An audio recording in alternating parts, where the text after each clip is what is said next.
Vamos a continuar con esta sesión de exposiciones. Una parte fundamental de las emergencias pediátricas lo constituye el personal de enfermería, ¿no? El trabajo en emergencia es un trabajo en equipo.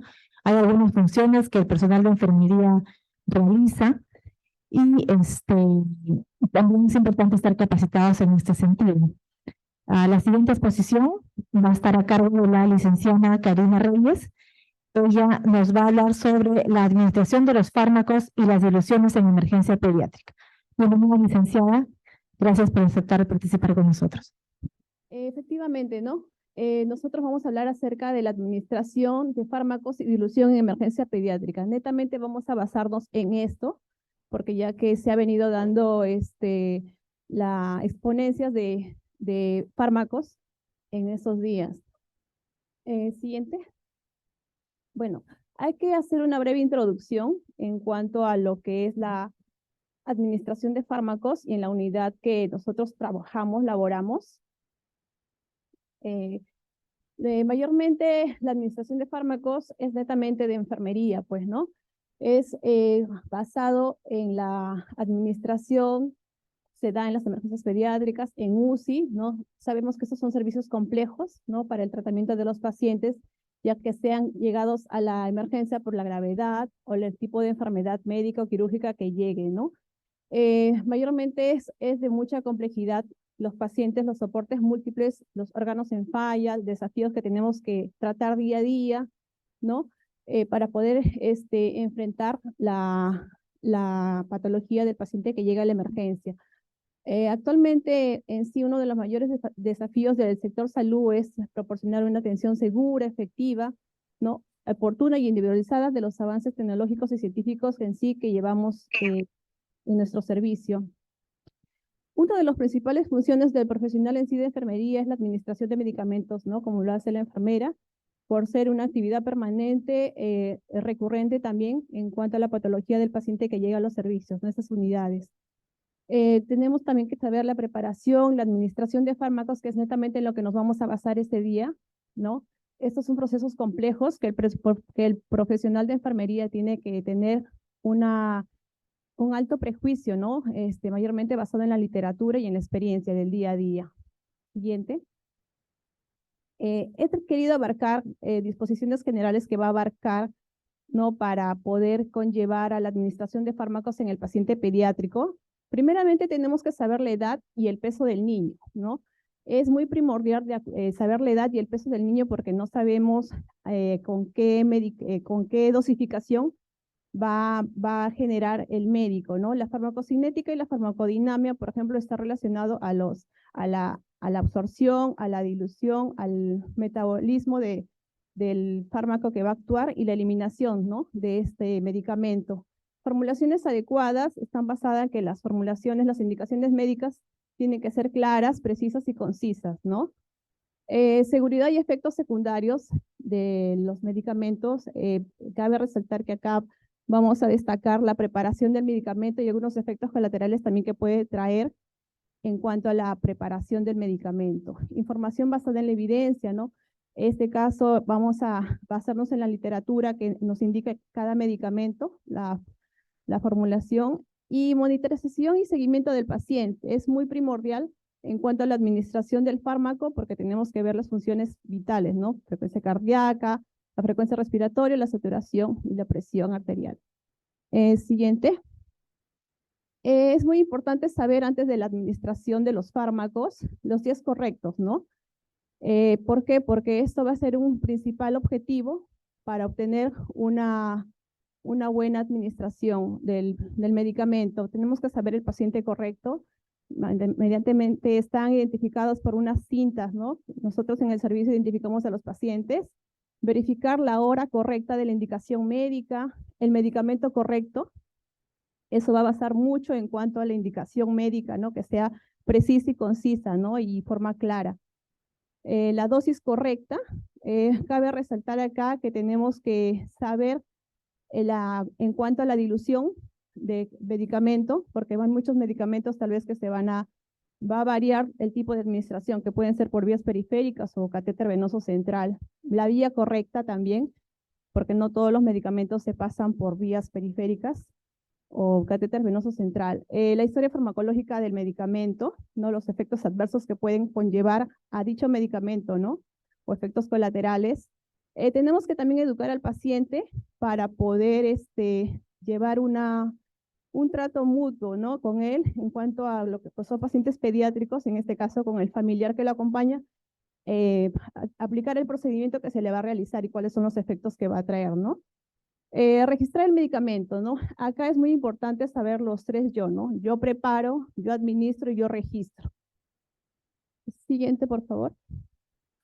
Bueno, vamos a hablar en este caso de los inotrópicos. Como sabemos, los inotrópicos, para verificar o recordar definiciones, son sustancias que tienen un efecto de una contractilidad muscular, ¿no? En este caso, el inotrópico va a generar la contractilidad del miocardio. Vamos a clasificarlos en los inotrópicos positivos y negativos. Los positivos son los que aumentan la contractilidad muscular, negativos disminuyen la contractilidad muscular. Mucho va a depender de la edad del paciente, como dije en un comienzo, ¿no? En cambio, los recién nacidos y en los lactantes, por ejemplo, nos indican que el gasto cardíaco va a determinar mucho, ¿no? Porque la frecuencia cardíaca es diferente a los niños o los niños mayores de 4 o 5 años. Siguiente. Vamos a hablar, como les dije en un comienzo, netamente de lo que es la administración de medicamento, la dilución en los cuidados de enfermería, ¿no? Porque el mecanismo de acción ya lo han visto anteriormente. Bueno, la dopamina es un inotrópico, no es una solución intravenosa que viene de 200 miligramos en 5 mililitros, ¿no? Es un cardiotónico. La vía de administración netamente es por vía intravenosa o también preferible por vía catéter venoso central, ¿no? Porque va a ser que esta dilución del inotrópico puede hacerse con dextrosa al 5%, con cloruro de sodio, en algunas ocasiones con lactato de araña también, pero preferentemente en el servicio lo hacemos con cloruro, ¿no? Estos medicamentos de la dopamina se administra frecuentemente, es concurrente, ¿no? Con adrenalinas, con mecuronio, con dextrosa al 5%. Los cuidados de enfermería que tenemos que tener en cuenta siempre está basado en el monitoreo hemodinámico del paciente, el balance hídrico, ¿no? Que debe ser diluido. Se recomienda vías venosas centrales, en el caso que no haya una vía periférica permeable, siempre tenemos que ver la concentración y la dilución del medicamento, ¿no? Por vías periféricas tiene que ser con menor concentración. Las dosis bajas se administran por vía endovenosa periférica, como lo dije, y mientras que se intenta establecer una vía central. Tenemos que observar también las zonas de infusión, porque puede ocasionar necrosis tisular, ¿no? Por medio de la extravasación. Siguiente. Vamos a hablar en este caso de la dobutamina. La dobutamina viene de 250 miligramos en 20 mililitros. La infusión continua, en este caso las dosis, va a depender mucho, ¿no? De acuerdo al peso del paciente, viene de 0.5 microgramos kilo minuto. La vía de administración, que puede ser vía intravenosa o por catéter venoso central. La dilución, que solamente es con dextrosa al 5% con suero fisiológico. Los efectos adversos que puede generar la dopamina a nivel cardiovascular, las anginas de pecho, ¿no? A nivel del sistema nervioso central, puede ser también parestesias, dolor de cabeza, flebitis, necrosis, náuseas a nivel gastrointestinal, ¿no? O la trombocitopenia. Los cuidados que tenemos que tener acá en cuenta, tenemos que valorar en sí el inicio de la infusión. Mucho va a depender de la dilución, como dije en un comienzo, pero esto mucho depende de la edad del paciente y la indicación médica para poder hacer las diluciones. Netamente se administra solo por vía endovenosa, por infusión, ¿no? La preparación de esta solución de la dobutamina solo va a mantenerse viable las 24 horas, ¿no? Posterior a eso se tiene que hacer un cambio de la infusión. Y bueno, valorar los niveles de potasio, en este caso los valores del AGA, que parte médica lo registra, ¿no? Siguiente. La norepinefrina, más llamada como la noradrenalina, ¿no? Tenemos una presentación de 4 miligramos en 4 mililitros. En este caso va a estimular, dice, ¿no? Es un receptor adrenérgico que va a aumentar la contractilidad muscular, no aumenta la frecuencia cardíaca. En infusión continua, bueno, las dosificaciones ya lo han visto anteriormente. En este caso, va a tener que graduar brevemente, ¿no? La dosificación de acuerdo al estado del paciente, ¿no? La dilución de la noradrenalina va a ser por vía venosa central. En casos de emergencia se podría tal vez conseguir una vía periférica, pero es preferible por vía central, porque puede producir una necrosis tisular. Dilución con dextrosa al 5%, ¿no? Y en algunas ocasiones también con cloruro. Los efectos que va a generar la noradrenalina va a ser a nivel cardiovascular, bradicardia, arritmias, hipertensión, hiperglucemias, disnias, necrosis por extravasación, como lo venía diciendo. Los cuidados de enfermería, manejar siempre acá lo que es la diuresis porque va a afectar el sistema renal, el monitoreo también cardiovascular, la valoración neurológica, la valoración desde el inicio de la administración, ¿no? En caso de uso de vías periféricas, tiene que ser vías de grueso calibre, ¿no? Como las venas cefálicas, basílicas, por el riesgo de la extravasación, ¿no? Que va a generar las necrosis en los pacientes. También la preparación de la solución solamente se va a hacer la conservación durante 24 horas.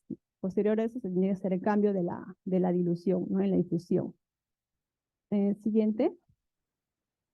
En el caso de la adrenalina y la epinefrina, la presentación que viene de 1 miligramo sobre mililitro, ¿no? Como sabemos que esto va a aumentar la frecuencia cardíaca, la contractilidad por el efecto que produce, ¿no? La broncodilatación y la vasodilatación. Las dosis para la aplicación de la adrenalina, por ejemplo, en las paradas cardíacas, ¿no? Va a ser de 0.01 miligramos por kilo de peso, por vía endotraqueal 0.1 miligramos por kilo. En el caso de anafilaxias, ¿no? Que vienen al servicio también por vía intramuscular, de 0.01 miligramos por kilo de peso. En las obstrucciones de vías aéreas, en el caso de las nebulizaciones, cuando vienen los pacientes también con laringotraqueitis, ¿no? Las nebulizaciones hacemos con 3 miligramos a 5 miligramos de dilución de la adrenalina. En caso de hipotensión, también, ¿no? Las vías de administración, vía endovenosa, vía subcutánea, la vía endotraqueal o vía intraósea también nos indica. La dilución puede ser dilución con dextrosa al 5, ¿no? En el caso de colocar los bolos por vía intravenosa, tiene que hacerse con cloruro, luego de administrar de 3 a 5 mililitros de suero fisiológico para lavar la línea, ¿no? En este caso. Vía subcutánea, como ya lo dije en un comienzo, la dilución de 0.1 miligramos por kilo de peso. Los efectos, valorar siempre las taquicardias, las arritmias, las hipotensiones, hay sensación de hormigueo en algunos pacientes, facies pálidas, necrosis cutánea, ¿no? Puede poner también edema pulmonar o disnea. Los cuidados de enfermería que tenemos que tener en cuanto a la adrenalina, siempre valorar los días correctos, ¿no? Que ya ha sido mencionado, un monitoreo hemodinámico, monitoreo respiratorio, la administración por vías periféricas, los bolos, ¿no? Que se dan. Tenemos también que, en caso de infusiones, instalar una línea arterial, ¿no? Con monitorización de la presión arterial, ¿no? Vigilar las zonas de menopunción y la presencia de extravasación o irritación o necrosis en cuanto a las vías. Siguiente. En este caso vamos a hablar acerca de los antibióticos en pediatría. Como saben, los antibióticos van a tener netamente a actuar en cuanto a, son para las infecciones bacterianas, ¿no? No actúan las infecciones virales por ser en caso de las gripes o fiebres, ¿no? Que se generan a veces en los niños. Vamos a generar también las prevenciones y complicaciones graves que también nos pueden generar los antibióticos, la administración. Va a generar también una reducción de las transmisiones de enfermedades infecciosas. Va a mejorar en sí la calidad y la vida del niño. Siguiente. En este caso vamos a hablar acerca de la ceftriaxona, ¿no? Tenemos la presentación del vial de 1 gramo, que es reconstituible, ¿no? Que se diluye. Las dosis que ya están presentadas, ¿no? Va a variar mucho de la edad del paciente en lactantes, en niños, en infecciones también graves de acuerdo a la patología del paciente. Las vías de administración, vía intravenosa, vía intramuscular. Las diluciones máximas que se pueden generar de las ceftriaxonas de 40 miligramos sobre mililitros, ¿no? En suero fisiológico, en algunos casos también en dextrosa al 5%. También en vía intramuscular, ¿no? De 250 a 350 miligramos sobre mililitro, que se hace de forma reconstituible, ¿no? Mediante la combinación de cloruro. En algunos casos también se aplica lidocaína, pero no preferentemente. La velocidad de administración en bolo endovenoso es lentamente, ¿no? De 2 a 5 minutos. En perfusión es de 10 a 30 minutos la conservación y la administración del medicamento. En cuanto a los efectos que puede generar la ceftriaxona, son escalofríos, náuseas, vómitos, tal vez dolor en el sitio de la inyección. La conservación, pues, ¿no? Se da a una temperatura ambiente y refrigerada, son 10 días. Las soluciones reconstituidas mayores a 250 permanecen estables en sí en 24 horas a temperatura ambiente, ¿no? Y 3 días en refrigeración. Valorar aquí en los cuidados de enfermería los días correctos. En caso de que hubiera hipersensibilidad, habría que suspender la dosificación. No exceder las dosis en niños de 2 gramos por paciente, ¿no? En caso de pacientes renales. Siguiente. En cuanto a la oxacilina, tenemos la presentación que viene de 1 gramo, que tiene polvo liofilizado. En este caso, que va a inhibir la síntesis de las paredes bacterianas, ¿no? De los penicilinas, inhibe la etapa de la transpeptidación, final de la síntesis de los peptidoglucanos, que lo destruye la pared del microorganismo, ¿no? En este caso, la dosis de administración de la oxacilina en cuanto a recién nacidos va a variar mucho del peso, como dije, del paciente. Tenemos ahí la presentación de menor o igual al paciente menor a 7 días, de 8 a 28 días de edad va a variar también por kilogramo de peso. La vía de administración, pues, es intravenoso, también intramuscular. La dilución en bolos va a ser la concentración máxima de 100 miligramos sobre mililitros. La infusión va a ser intravenosa, también intermitente, ¿no? Concentración a menor a 40 miligramos sobre mililitros. En sí, los efectos que va a generar, también como todo tipo de antibióticos, son tal vez fiebre, diarreas, náuseas, vómitos, reacciones estables de hipersensibilidad, ¿no? O algún tipo de anafilaxia. La conservación es reconstituida ya el medicamento de 3 días a temperatura ambiente, ¿no? Y 7 días en el caso que fuera en la refrigeración. Los cuidados de enfermería que tenemos que tener en cuenta acá es la administración, si es intramuscular, colocarlo profundamente, ¿no? En un músculo amplio, ¿no? Considerar también la estabilidad y la conservación y el momento de la preparación del medicamento y observar algún tipo de efecto adverso durante la administración. Siguiente. Vamos a hablar en cuanto a la vancomicina, que es un inyectable que viene la presentación de 500 miligramos sobre mililitros. Es un bactericida, también las dosis va a variar en cuanto a pacientes neonatales, en niños, de acuerdo a las infecciones dadas. Las vías de administración, pues la vía intravenosa o vía, la dilución va a ser, la dilución en estrógeno al 5%, también en suero fisiológico, ¿no? En pacientes con restricción de líquidos también se utiliza una concentración de 10 miligramos sobre mililitros, que indica. Los efectos adversos, durante la infusión rápida puede aparecer también reacciones anafilácticas o también sibilancias, disnias, ¿no? O espasmos musculares. La conservación del medicamento en sí tenemos que almacenarlo de 20 a 25 grados, son estables también una vez reconstituidas de 96 horas, ¿no? Refrigerado, con suero fisiológico y a temperatura mantiene hasta 14 días, ¿no? Los cuidados de enfermería en sí, el monitoreo hemodinámico, que es lo primordial, la preparación de las dosis, la concentración y el tiempo. En cuanto a la vía intravenosa, se tiene que hacer la supervisión para ver en caso de flebitis, que puede ocasionar la administración de este medicamento, verificar la permeabilidad de la vena, ¿no? Que debe ser una vena de grueso calibre antes de la administración. Siguiente.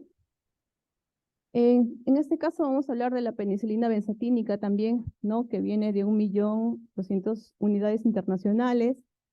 Ya sabemos que la acción es un bactericida, ¿no? En este caso, las dosis van a depender de la edad del niño. En niños menores, de acuerdo al kilogramo de peso, en cuanto también las infecciones, ¿no? Que son dadas por el paciente, ¿no? Que llegan a la emergencia. La vía de administración solamente es netamente intramuscular. La dilución es con La dilución del medicamento es liofilizada en polvo, ¿no? El uso se debe agitar el frasco de la ampolla para evitar una sustancia homogénea, ¿no? Para evitar que haya algún tipo de taponamiento al momento de la administración. En cuanto a los efectos adversos, puede generar esos tipos de convulsiones, exantemas a nivel dermatológico, dolor en el sitio de la inyección, reacciones de la hipersensibilidad o en casos de anafilaxia también. Dice que guardado en la refrigeración se recomienda colocar en un estante central de la nevera, ¿no? No tiene que estar netamente pegada al congelador, ¿no? Los cuidados de enfermería que tenemos que tener acá en cuenta, bueno, los días correctos, monitoreo siempre de las funciones vitales, el lavado de manos, preguntar ante nada al paciente si es alérgico, ¿no? A las penicilinas, evitar las inyecciones intramusculares repetitivas en la misma zona, no por vía subcutánea, su administración no está planteada porque puede generar trombosis, ¿no? Siguiente. La penicilina G-sódica es una penicilina que la presentación viene de 1 millón de unidades internacionales, ¿no? También va a ser un bactericida. Las dosis varían en cuanto a la edad del niño, recién nacidos, lactantes o niños. Las vías de administración, vía intramuscular, ¿no? O también vía intravenosa. Va a depender, la dilución es mucho de la edad del paciente, la condición del paciente y en cuanto, si estamos hablando también de un paciente renal, ¿no? En cuanto a la dilución y el manejo de fluidos. Los efectos adversos pueden generar en el sistema nervioso central convulsiones, letargo, mareo, dermatológicos, exantema, urticaria, puede generar desequilibrio electrolítico, diarrea también, ¿no? O tromboflebitis. La velocidad de administración en cuanto de los recién nacidos y lactantes en infusión debe ser intermitente durante 15 a 30 minutos, ¿no? En niños, administrar las infusiones durante 15 a 60 minutos, no en el lapso de 1 hora. También debemos de verificar si está alérgico a algún medicamento, como lo dije anteriormente. En caso de una reacción anafiláctica, tiene que hacer una monitorización también, ¿no? El lavado de manos y los días correctos. Siguiente. Vamos a hablar en este caso de los antipilépticos. Como ya se ha determinado los antipilépticos, en este caso vamos a hablar acerca del fenobarbital y la fenitoína, que son antipilépticos de primera generación. La fenitoína en sí, la presentación que tenemos es de 100 miligramos en 2 mililitros en ampolla inyectable. No está indicado para disminuir la contractibilidad, las actividades convulsivas en los pacientes.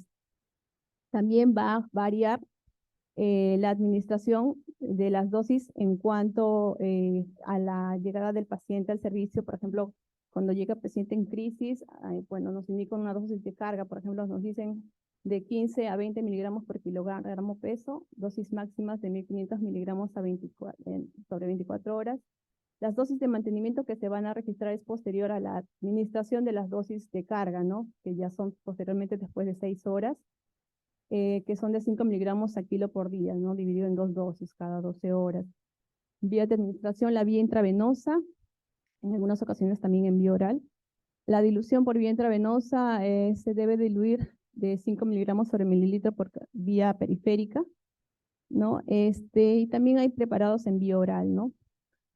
Los efectos que puede generar la administración de la fenitoína, pues son somnolencia, náuseas, vómitos, leucopenias, distonías, dolor en el sitio de la irritación puede ocasionar al momento de la administración algunos signos de flebitis, ¿no? Por eso es muy importante manejar la dilución y la dosis indicada del médico para poder hacer la administración y ver la velocidad de infusión. Se debe administrar en sí de 30 a 60 minutos, ¿no? Por vía oral dice administrar de 3 a 5 minutos según la tolerancia del paciente. En este caso la fenitoína tiene un efecto en sí de la administración cuando llega el paciente en crisis al servicio de 20 minutos, pasar la fenitoína en 20 minutos y se hace la monitorización del paciente. Los cuidados de enfermería que vamos a tener acá en cuenta, como les dije, ¿no? Monitoreo de la presión arterial, la frecuencia cardíaca, monitoreo del EKG también. En infusiones rápidas puede ocasionar arritmias o también colapsos cardiovasculares.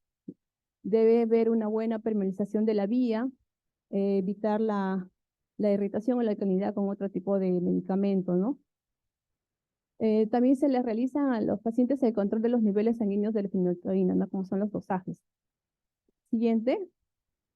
El fenobarbital, tenemos que vienen a veces en tabletas, son los inyectables que son de 200 miligramos en 2 mililitros. La acción que va a hacer general es deprimir la actividad del sistema nervioso central. En estados epilépticos o las dosis de cargas endovenosas va a variar mucho, como les dije al comienzo, en cuanto a la edad de recién nacidos o niños lactantes. Mayormente el fenobarbital mayormente es eficaz, se podría decir, en cuanto a los neonatos, neonatos, ¿no? Los efectos adversos que va a generar el fenobarbital en este caso son dermatitis, puede generar reacciones hepáticas, depresión respiratoria, eh, anemia megaloblástica, estado osteoporoso, algunos episodios de excitación, ataxias, ¿no? La velocidad de administración no se debe administrar con una velocidad mayor, ¿no? De 1 miligramo por kilo minuto. En lactantes hay que tener mucho cuidado también, ¿no? En cuanto a la dosificación. Los cuidados en sí para la administración del fenobarbital, como le dije, monitoreo continuo de las funciones vitales, puede producir en infusiones rápidas colapsos cardiovasculares o producir arritmias. Después de la administración, ver la permeabilidad de la vía, ¿no? También, en caso de se utiliza suero fisiológico para la dilución, no utilizar otro tipo de disolvente, ¿no? Para poder tal vez evitar extravasaciones. Siguiente.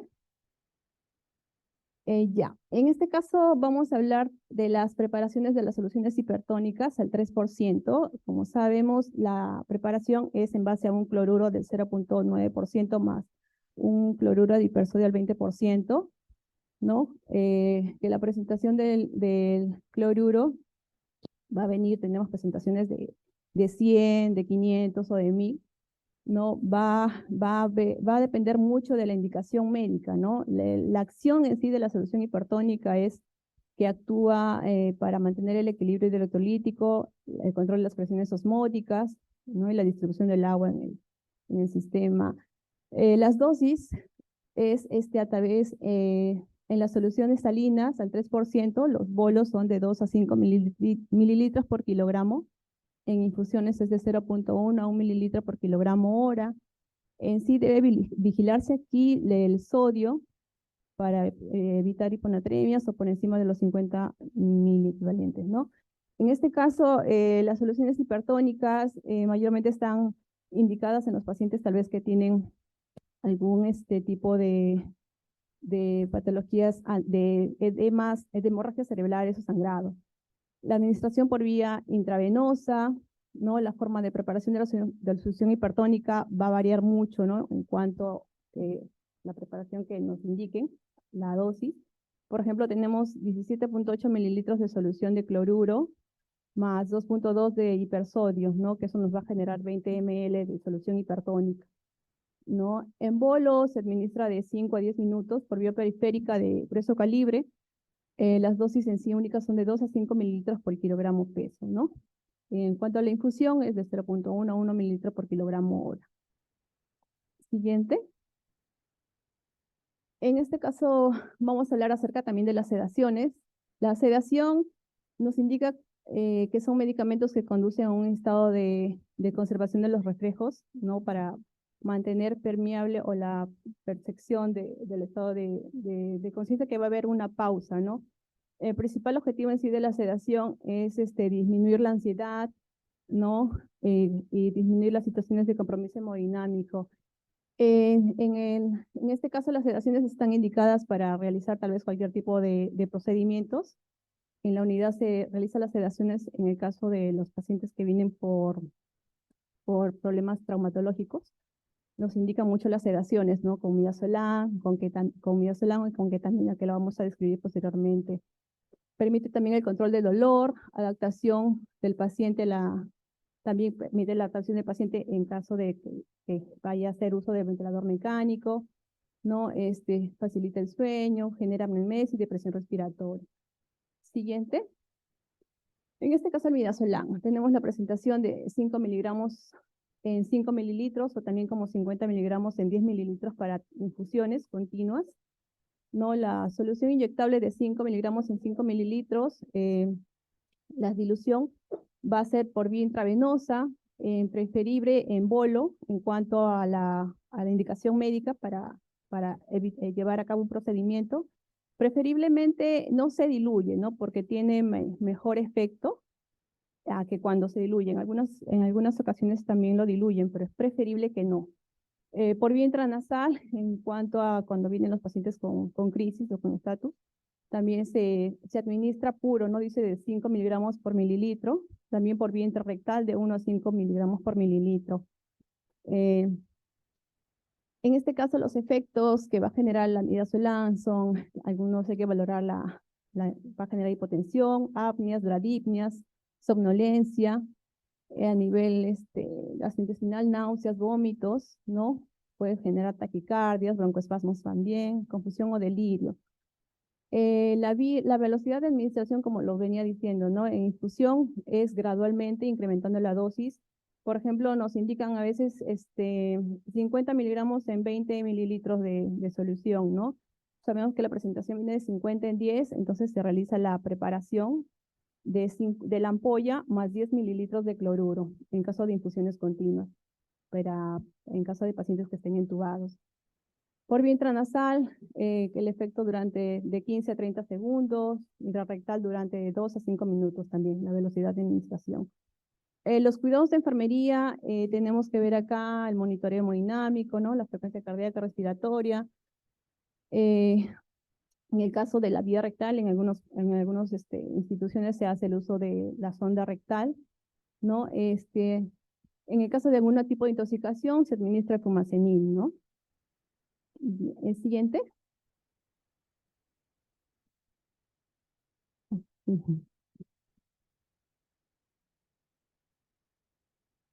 Ay, perdón, la ketamina. La ketamina. Viene una presentación de 500 miligramos en 10 mililitros. También produce anestesia disociativa, ¿no? Del sistema límbico. Las dosis también son variables en cuanto a embolo o las vías de infusión, ¿no? De acuerdo a la indicación médica. La dilución para la administración en cuanto a los procedimientos, por ejemplo, a veces nos indican la ketamina siempre lo diluimos en cuanto a los niños, cuando vamos a realizar los procedimientos de sedación, en cloruro hasta 1 mililitro, ¿no? Va a depender mucho de la dosificación que nos indique el médico. En cuanto a infusiones, por catéter venoso periférico, que es primordial, ¿no? En caso que no haya una vía periférica. También la presentación viene de 200 miligramos a 100 ml. Los efectos que va a generar la ketamina al momento de la administración puede producir resistencia a las vías respiratorias, depresión respiratoria, apnea, la cialorreas, cuando se administra un tipo de bradicardia, hipotensión, ¿no? En bolo se debe administrar lentamente durante 60 segundos, en este caso para la aplicación de los procedimientos, ¿no? Durante 2 a 3 minutos. También infusión continua de 5 a 20 microgramos kilo minuto. Primero se comienza con dosis bajas, ¿no? Y poco a poco la indicación médica se va ajustando las dosis hasta que llegue el efecto del paciente, ¿no? Que esté valorado por el médico. Los cuidados que tenemos que tener acá en cuenta es tener a la mano tal vez un equipo de reanimación, ¿no? Porque siempre se tiene que valorar las funciones vitales. Es primordial usar también realizar un monitoreo respiratorio, un monitoreo hemodinámico, un monitoreo neurológico. Cuando se administra lentamente o en bolo, puede tal vez generar toras leñoso, ¿no? También. Siguiente. Bueno, Propofol al 1% sabemos que es un anestésico general. Pocas veces en sí, en el tiempo que vengo laborando en la institución, nunca lo he manejado, pero también es un medicamento en el cual ya viene reconstituido, ¿no? Y también se puede diluir con dextrosa el 5% con suero fisiológico. Habría que ver aquí en la administración del Propofol, ¿no? El monitoreo también hemodinámico, recordar el inicio de la anestesia, ¿no? Que solamente tiene un tiempo de durabilidad de 30 segundos. Siguiente. Becuronio. La presentación del becuronio viene de 4 miligramos en mililitro, ¿no? Provoca parálisis del músculo esquelético, ¿no? Como sabemos, las dosis también va a variar de acuerdo a la edad del paciente y por el kilogramo peso también del paciente. La vía de administración es vía intravenosa, la dilución siempre es con cloruro de sodio, o también en unos casos con dextrosa, al 5%.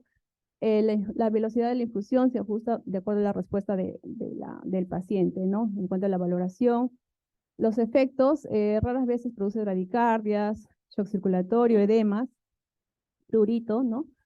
La conservación del polvo en sí liofilizado es de 15 grados a 30 grados centígrados, son estables en sí durante las 24 horas.